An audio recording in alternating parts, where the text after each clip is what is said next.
Hello everybody and welcome to the Boxing Locker with me, Matt Goddard, and today I'm going to talk about the very quick replacement fight for Joseph Parker, as we have found out that Daniel Dubois has fallen ill. I'm not 100% sure on the details of that illness, that sickness, whatever it is, only that he is obviously unable to compete, and as such they were looking for a replacement. There was a few names that I heard thrown in the mix, including Fabio Wardley, and lots of the people that you would expect to be diving in there for that opportunity.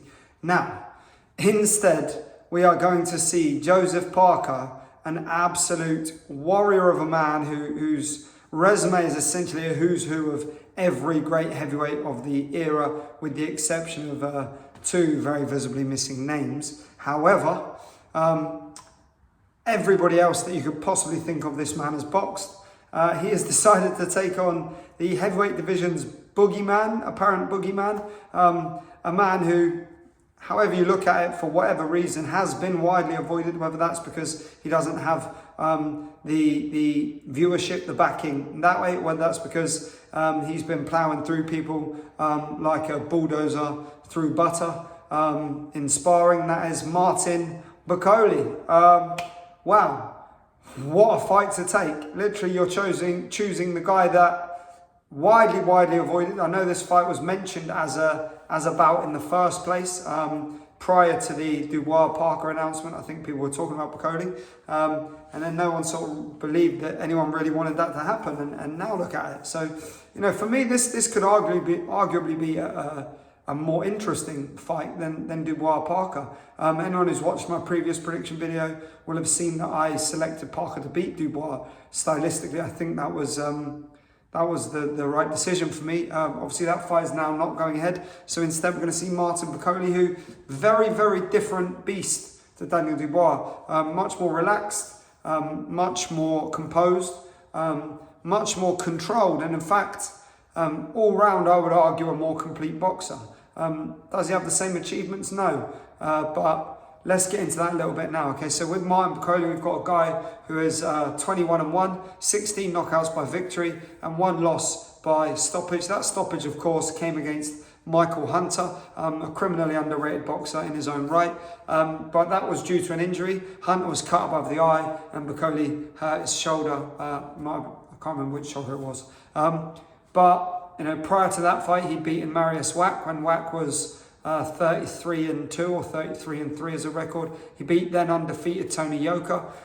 He beat Carlos Takam, who is obviously essentially a punch bag for all of the top heavyweights, but you've got to beat him if you are a top heavyweight. And most recently, Bakole beat a guy that many considered to be, and many still do consider to be, one of the biggest prospects in the heavyweight division, and that is Jared Anderson. I don't think Anderson was mature enough or adaptable enough to cope with what Bakole had to offer. Anderson was 17-0 at the time, and pegged for big things, and that Bakole fight was a big mistake from his promotional team. But he'll learn from it, he'll grow, and he'll come back better. So anyway, back to Martin Bakole, an exceptional boxer, dangerous, big puncher with both hands, very simple, confident defense, comfortable in the pocket, comfortable at range, powerful jab, and seems to have a really good chin. So it's going to be a tough night's work for Joseph Parker. Bakole has obviously been a sparring partner for Usyk, I believe a sparring partner for Tyson Fury, and I know through a friend that Parker and Bakole have actually done rounds together, and they were, by all accounts, absolute wars in the gym. So that's going to be an interesting one, because it's always different when two guys know each other or they've got experience sparring each other. Certainly if both guys are taking the sparring seriously, and they're at a similar level when they spar, because obviously anyone that boxes knows that's when it's really competitive. You want to go out there and you want to do your best, because you're trying to stamp your name on the other guy. You're trying to let them know that you're the main man, and that they can't walk over you. So anyway, Parker now, let's get into this career. Unbelievable. 35 wins, 23 knockouts, 3 losses, all to good opposition, and only 1 stoppage in that, and that stoppage is, of course, Anthony Joshua. Wins again. The punch bag Carlos Takam he beat. He beat Andy Ruiz. Now, I believe he was gifted that decision. I think Andy Ruiz beat him. However, the decision was given. It was a close fight, and the judges obviously opted in Parker's favour. So that's a big, big win. The man that destroyed Anthony Joshua. Parker had already beaten him. He beat Hughie Fury.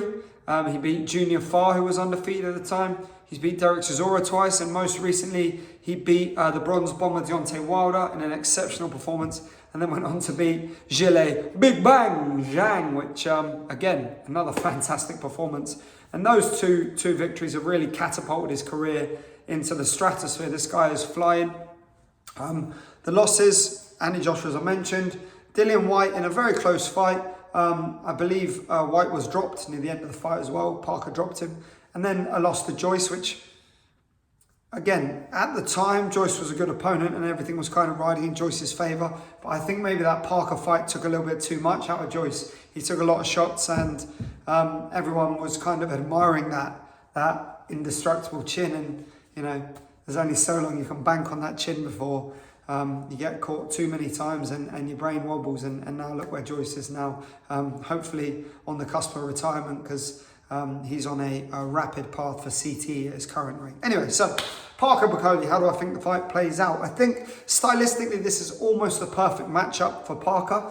And I don't mean that because it's going to be easy, just that anyone who's going to stand slowly and compete with Bakole is going to lose.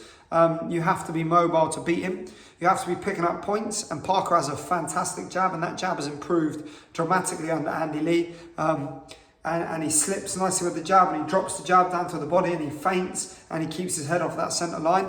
That's going to work well against Bakole. The other good thing is Parker jabs at extension. He doesn't shorten his shots. If you shorten your shots against Bakole, that's what happened against Anderson, and you end up walking into those beautiful, short, snappy, George Foreman-esque shots that Bakole throws that whip from the shoulder and stab into you with all of his body weight from a nice heavy stance.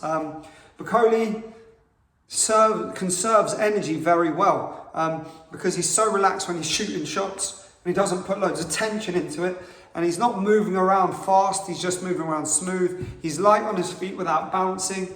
Parker's going to have to stay mobile and agile and busy off that jab for 12 rounds. I don't think he's going to stop Bakole, and he needs to try and avoid at all costs giving up too many rounds from taking shots, because, you know, if he's losing tight rounds based off of the jab, that's not so bad. If he's losing rounds because he's taking some of them big Bakole shots, then we might well see a very late stoppage. I think Parker has got a great chin.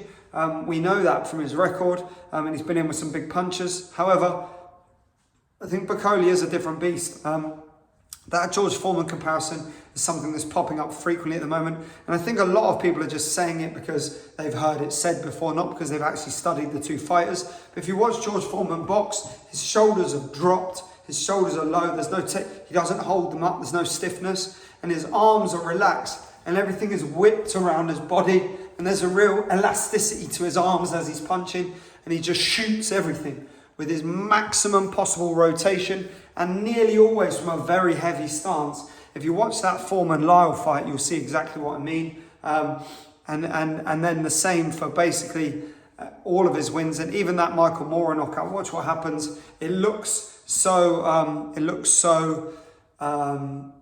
relaxed. It looks so calm. It looks so peaceful. It looks so it's just disguised. There's no effort in it. It just boom, and then game over. And that's what these kind of relaxed punchers can do. You can never write them off. And Bakole, for me, is exactly the same as that. Stylistically, he's a little different. He can't quite box down because so many of these heavyweights are bigger. So now he has to box up a little bit.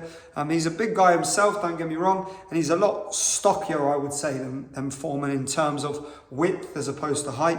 Young Foreman was actually an athletic and kind of lean guy compared to some of these modern heavyweights. Bakole has that same power though, that same sort of snap. Probably not quite as devastating in a single shot sort of effect. I would argue that Foreman is probably the best overall puncher in heavyweight history. Not the hardest, because that would obviously go to Ernie Shavers, but there has to be a level of effectiveness to what you're doing, and Shavers lost to to a lot of fighters simply because he relied too much on the power, whereas Foreman was actually a fantastic boxer as well, and he proved that many times. Bakole uses arms to smother in close, very physical, very comfortable and confident in clinches. Parker, again, he's a much smaller man. He's strong, he does a lot of strength work, but is that going to help him here? Natural strength, synthesized, created strength, I don't think is the same thing. So here's my pick. I think we're going to see Parker have some very good rounds and look exceptional, particularly early on as Bakole figures out the timing. And then I think we're going to see, sadly, because I really like Joseph Parker and I think he deserves an enormous amount of admiration for taking on another challenge. But listen, this happens all the time in boxing. How many times do you see a 3-day stand-in shock the world? If you train 12 weeks for one specific opponent and then compete with somebody with an incredibly different style to that opponent, as we have here from Bakole and Dubois, two completely different guys, then it's very difficult to compensate and adapt to that change. Parker obviously has a broad spectrum of experience, so he will be able to draw on that. But I don't really think any of the names he's boxed are even remotely similar to Bakole. So it's interesting. It's a great fight. I picked Bakole by late stoppage. I think maybe even a big knockout. Hopefully I don't see that because, as I said, I really like Joseph Parker. I think he's a great guy, very humble, and I love the work that he's done with Andy Lee and that Andy Lee has done with him. They've created a fantastic bond. It's great to watch. And he's a very entertaining and engaging guy. And he's got a real warrior spirit, you know. Joseph Parker would have succeeded in any era of heavyweight boxing. Whether he would have been a world champion is the thing entirely, but he would have succeeded because he's brave, he's ballsy, he's gutsy, and he comes to do what he comes to do, and that's that. So my prediction for this fight is Martin Bakole, late stoppage, with Parker having some very good success early on in the fight. I think maybe Parker wins the first 4 or 5 rounds, and then Bakole takes over the fight and puts Parker to sleep in 10, 11 or 12. That's the prediction. Let me know your thoughts in the comments below. There's not a lot of time for this fight. I'm very excited for it. Hell of a show. Check my video for the rest of the predictions. And as always, thank you for tuning in. Big love.